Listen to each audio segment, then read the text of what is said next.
Buju, wago shindagu migizi indodem, gazaga squaji mekag, indunjaba. Few topics are as sensitive or controversial as who is native and who gets to decide. In the United States of America, there is a political definition of who is native, and that is if someone is an enrolled member of a federally recognized tribe, they are generally considered to be indigenous. Some will also consider and allow that if someone is an enrolled member of a state recognized tribe in the United States, that they are authentically indigenous. This is the political definition of being indigenous in the United States. In Canada, there are three separate designations of indigeneity for political indigeneity: being an enrolled member or having status in a First Nation, in an Inuit community, or one of the Métis communities in Canada. The political definition of being indigenous in both the United States and in Canada does not necessarily mean that someone is biologically indigenous. And that actually often surprises people. A well-known case, for example, in the United States, the case of the Cherokee freedmen, is one that illustrates this point well.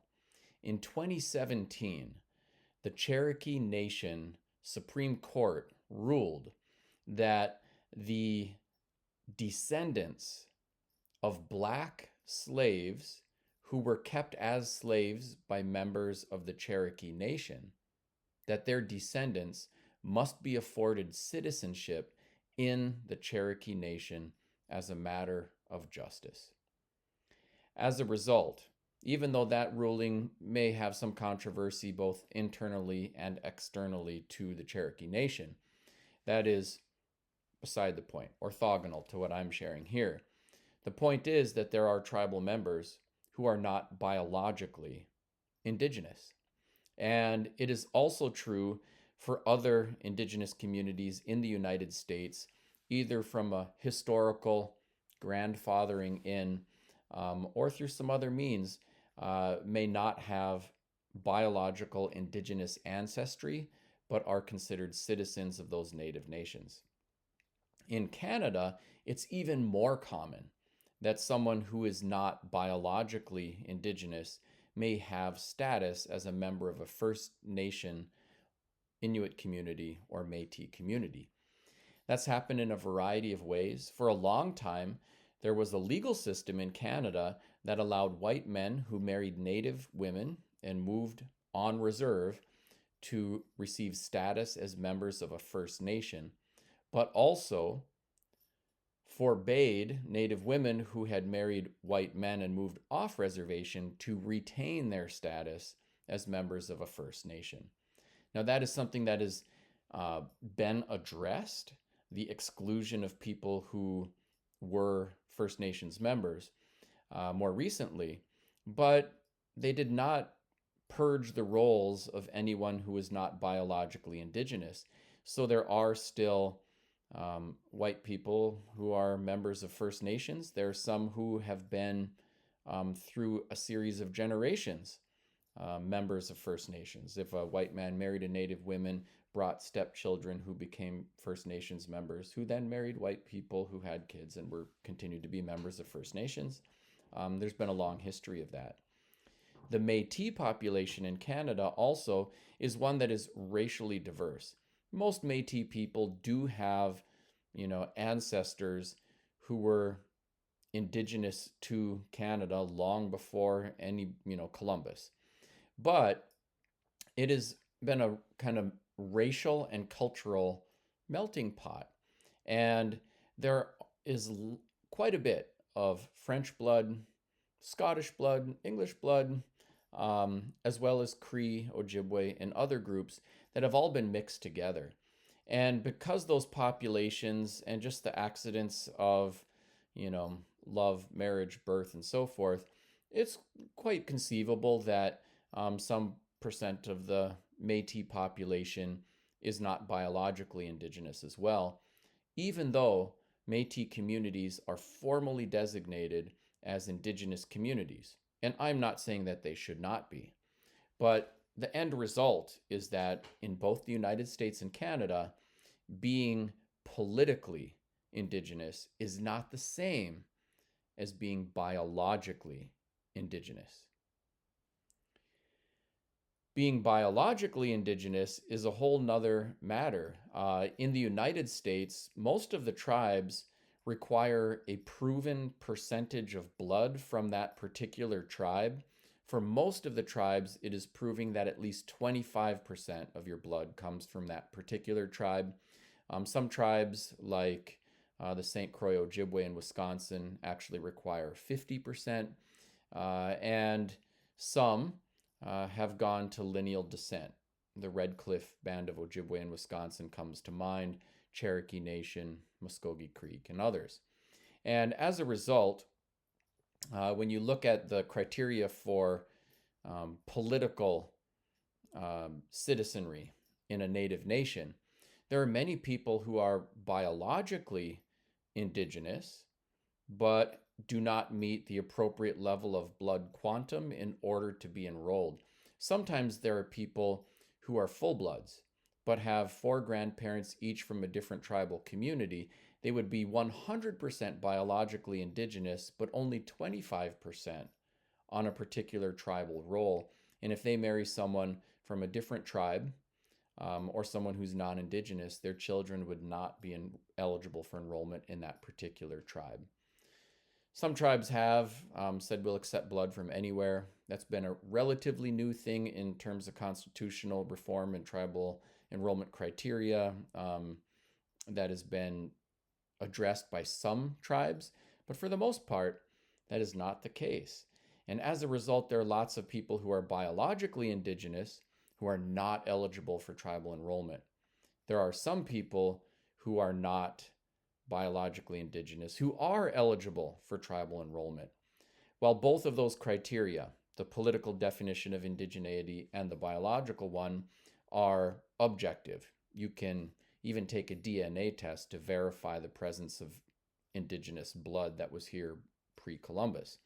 And tribal enrollment, you either have the tribal enrollment card or you don't. So those things are objective, even though we might object to how those determinations are made. The other criteria for determining who's Indigenous are also difficult to navigate. So there's a linguistic definition. Does somebody speak their tribal language? And that might sound like a great measure, but the number of people who speak their tribal language is fairly small, and we would end up excluding many, many people who are deeply connected to their community, are biologically and politically Indigenous, but don't know their language. It also might require us to enroll every white linguist who has mastered an Indigenous language, so it's not a perfect measure. So some have said, well, let's look at language and culture, but that's a really subjective measurement. What does it mean for someone to practice their culture? We even have a diversity of faith traditions in Native communities. And so it ends up having a bunch of Native people trying to out-Indian each other and exclude one another based on subjective evaluations of who should be a member and who should not. And then there's another measure that is sometimes mentioned by people, which would be a measure of social acceptance. If you are seen as part of the community, accepted as part of the community, loved as part of the community, that should be sufficient.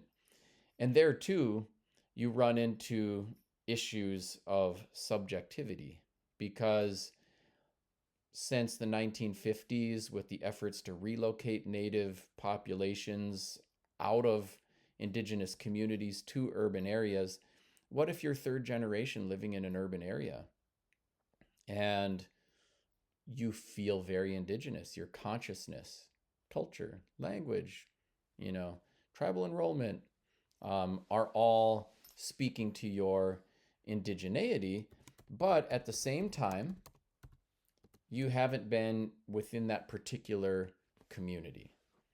So there too, you get into the who's authentic and who really gets to decide, and it's a real messy business. I'm sharing these things so far just as a means to illuminate the environment in which the debates about who's native happen. And it is complex, difficult, and often there is a certain politics of exclusion, regardless of which measure we look at the political definition of indigeneity, the biological one, the linguistic, the cultural, or the social. I'm not offering a perfect solution here. In fact, I really don't think any one person could, even though lots of us have opinions. Ultimately, each tribe needs to make that determination for themselves. But we are seeing the effects of this broadly coming to bear. So Grand Portage, which is one of the Ojibwe reservations in northeastern Minnesota, right now has just a few hundred tribal members. Only 40 tribal members are children. And they project that within 80 years, they will have 0 people eligible for tribal enrollment. And ultimately, if no change is made, they will cease to exist as a native nation. They may cease to exist before the 80 years are up, because 2 people or 6 people, does that constitute a tribal government? And ultimately, you know, I think some of the arguments about keeping it small and limited have been concerns about diluting financial benefits for existing tribal members, or a change to the culture and climate of a particular reservation. In other words, we'll be enrolling anybody who's ever seen a native hunting for a scholarship benefit or trying to get a piece of our per cap. And ultimately, I think some of these concerns are things that we really need to look at. Like, most of the financial benefits that are accrued to tribal members happen not from payments from a casino. There are some notable tribes that do a per capita payment to tribal members, but you know, the HUD houses are actually built with federal funds. So if you have more tribal members, it just means a bigger budget and more people that you manage and take care of. The Cherokee Nation, by the way, which has, you know, a little less than 300,000 tribal members, has an annual tribal budget of 3.8 billion, with a B, billion dollars. And when you look in terms of relative financial and political power, you'd have to say that the Cherokee Nation has financial and political power, and that those who are financially disadvantaged within the Cherokee Nation are not denied housing at a higher rate than Native people are in any other place. So some of the concerns are a little bit misguided. It is a complicating variable if someone is already doing per capita payments, because it would mean, likely with a larger group of tribal citizens, the dilution of a financial benefit to existing tribal members. But the people they'd be sharing that money with would most likely be their grandchildren. Let's take a look now at what has happened with Buffy Sainte-Marie. And I think it provides an interesting exploration of the problems with the various different definitions of indigeneity. It's come to light in the recent CBC article and other coverage in the press, and even statements by immediate family members to Buffy Sainte-Marie, that she most likely is not biologically Indigenous. Her birth certificate shows that she was born in New England to 2 white parents of Italian ancestry. Her given last name was Santa-Maria. She changed her name to Buffy Sainte-Marie later on. And that's what the birth record says. Sometimes birth records are messed up, and sometimes they don't tell you all the information. Sometimes they code somebody's race incorrectly. If Buffy Sainte-Marie were biologically Indigenous, it would be pretty easy to take a Ancestry.com or 23andMe test and verify that she is biologically Indigenous. So far, she has not done that. So if she were biologically Indigenous, that would clear it up. Furthermore, there have been other press reports that her biological siblings have taken 23andMe tests, as has her biological son, showing that they are related to one another, her kid and her siblings, with the white parents in New England, which, if verified, would conclusively refute her claim to biological indigeneity. And here start the problems for Buffy Sainte-Marie. Even as a teenager and an emerging artist in her teens and 20s, she asserted that she was biologically Indigenous. And it was her claim of biological indigeneity, even though she said she had been adopted out during the 60s scoop and did not know her biological parents. She knew that they were Cree. That this claim of biological indigeneity led to her social acceptance as an Indigenous person and segued into significant impacts on her career and her growing social acceptance as a Native person. So, for example, at age 21, she met a Cree family from the Piapot First Nation, which is one of the Cree First Nations in Canada. And they had a child who had been swooped up during the 60s scoop. And they took a shine to Buffy Sainte-Marie, who was now already established as an Indigenous musician and artist of notoriety and financial resources. And they said, hey, we love you and adore you and your work, and we would like to give you a Native name and adopt you into our family. And she accepted. And from there, she received family acceptance and social acceptance within that community. And that further validated her claims to indigeneity.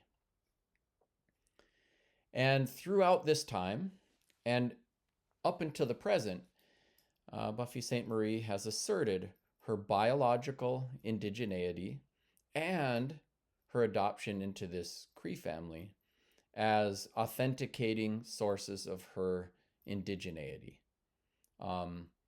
be it all the kinds of indigeneity: cultural, social, biological, and perhaps even political. In fact, the chief of the First Nation, whose family she had been adopted into, after the revelation of the CBC coverage, said, "It is not in my authority to disregard the long-standing ceremonial adoption of Buffy Sainte-Marie. She is accepted as a member of the community." And I imagine, for the family, now Buffy Sainte-Marie is 83 years old. So, she has had decades of loving the people in the family she was accepted into, being loved back. And that still has great weight for those family members. And if it does not, they haven't said anything to the contrary. And it certainly seems to have great weight for her. I don't think there's any reason to dispute that.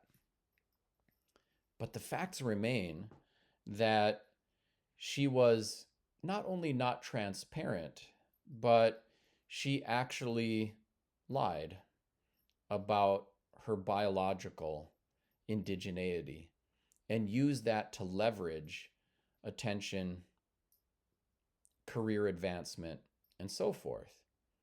And every musical award that she received, like ones that were Indigenous specific, there were other Indigenous people who were biologically Indigenous and politically Indigenous who were also finalists for those awards who were denied opportunity. And I think this is really where the problem is with regard to Buffy Sainte-Marie, is that not only was she not transparent, but she was dishonest with regard to how she represented herself. And as a result, she was given the microphone as a political and biological representative of Indigenous communities. And when she took that microphone, other people who were politically, biologically, culturally Indigenous were denied those same opportunities. And that's the problem. It actually did cause harm to some Native people. I realize that the so-called pretendian debates and takedowns have been harsh and mean-spirited. And for me, just speaking for myself, I believe in building people up, in being kind, in being supportive.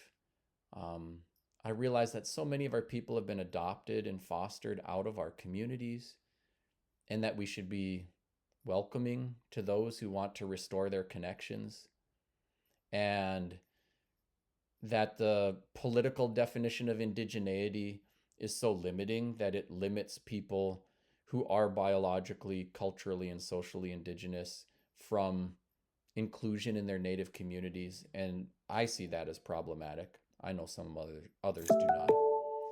And so ultimately, I don't want to be in the business of trying to out-Indian anybody or exclude our own people. I think one of the casualties in, the pretendian debates is that it discourages people who are authentically Indigenous from saying anything, or from claiming, owning, and living their own identity. And that climate is difficult. When natives fight natives, white supremacy wins. At the same time, we need to provide accountability. And that means that when somebody misrepresents themselves or lies about who they are, that we should speak to that and hold them accountable, because it does cause harm to Indigenous people, because there are plenty of Indigenous people who are biologically Indigenous and culturally Indigenous and so forth, who are hungry to represent, perfectly capable of doing so. And we should be holding those voices up rather than pushing them down. And ultimately, as painful as this must be for Buffy Sainte-Marie and for those who have loved her music and supported her, and this is more than a sidebar. I think we should note that she has taken principled stands on missing and murdered Indigenous women, on Indigenous rights in a variety of contexts. She has used the microphone that people have given her to advocate for worthy causes in a good and articulate way. None of that is, irrelevant. It's simply problematic because if she had positioned herself as a kind, loving, concerned white ally and said the same things, she would be deeply loved and appreciated as a kind, loving, supportive white ally. But she didn't position herself that way. And it's impossible to know if her career would have had the same notoriety and success. Much of the initial attention she received was as the first Native person, whether it was the first Native person on Sesame Street or, in many different contexts.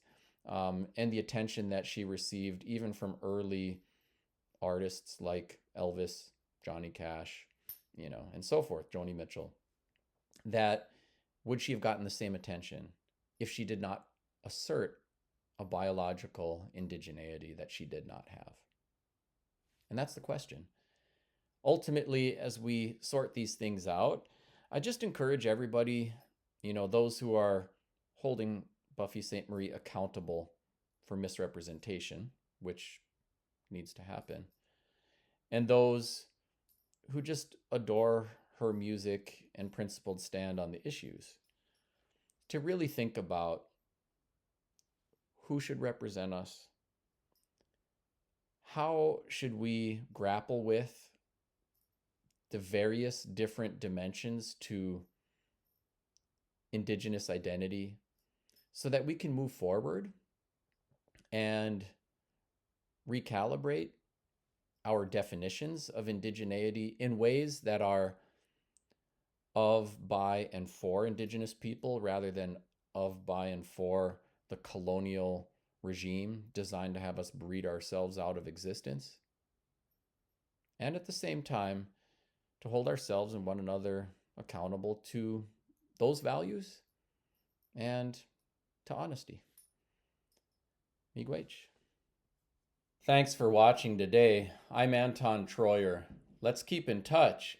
I'm active on social media, and my website has lots of information on my books, speaking engagements, resources for the Ojibwe language, teachers, and more.